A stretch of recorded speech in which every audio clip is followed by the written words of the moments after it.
Bonjour et bienvenue. Nous allons aborder le dernier chapitre du livre La Genèse, dans lequel Allan Kardec aborde le thème des prédictions. Qui n'a pas souhaité, à un moment ou à un autre, connaître l'avenir de sa vie ou des événements? Les exemples de prédictions réalisées sont nombreux, les erreurs aussi. Alors, l'avenir existe-t-il? Et quelle est la clé de ce phénomène? Le spiritisme peut-il répondre à cette question? Pour bien comprendre, prenons un exemple. Supposons un homme placé sur une haute montagne et considérant la vaste étendue de la plaine. En bas, un marcheur qui ne voit que le bout de ses chaussures et qui découvre à chaque pas les difficultés du terrain. Celui qui est en haut pourra prédire les embûches, les épreuves que va rencontrer le marcheur qui avance dans l'inconnu. Tout ce qui va arriver au marcheur est le présent pour l'homme de la montagne. Sortons maintenant des choses purement matérielles. Les esprits sont comme l'homme de la montagne. L'espace et la durée s'effacent pour eux. Mais l'étendue et la précision de leur vision sont proportionnées à leur degré d'évolution dans la hiérarchie spirituelle. Ainsi, un esprit peu évolué s'attachera plus facilement avec une voyante de quartier qui vous échangera ses visions de l'avenir contre quelques dizaines d'euros. Ces esprits, à la vue restreinte, ne pourront donner que des informations imprécises et limitées dans le temps. Ce voyant peut également capturer une pensée qui ne peut être qu'un projet ou un désir qui n'aboutira jamais. Tout ceci explique les nombreuses erreurs d'appréciation.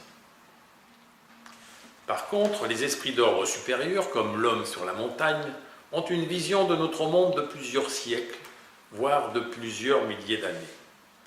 Ils voient ainsi tous les événements de notre humanité. Ils voient simultanément le commencement et la fin de la période. Et tous ces événements qui, dans cet espace-temps, sont l'avenir de l'homme, sont le présent pour l'esprit évolué. Ces esprits avancés s'adresseront alors à des hommes ayant une mission spécifique à accomplir sur notre terre. Ce sera des hommes de science qui devront faire aboutir une invention nécessaire à notre évolution.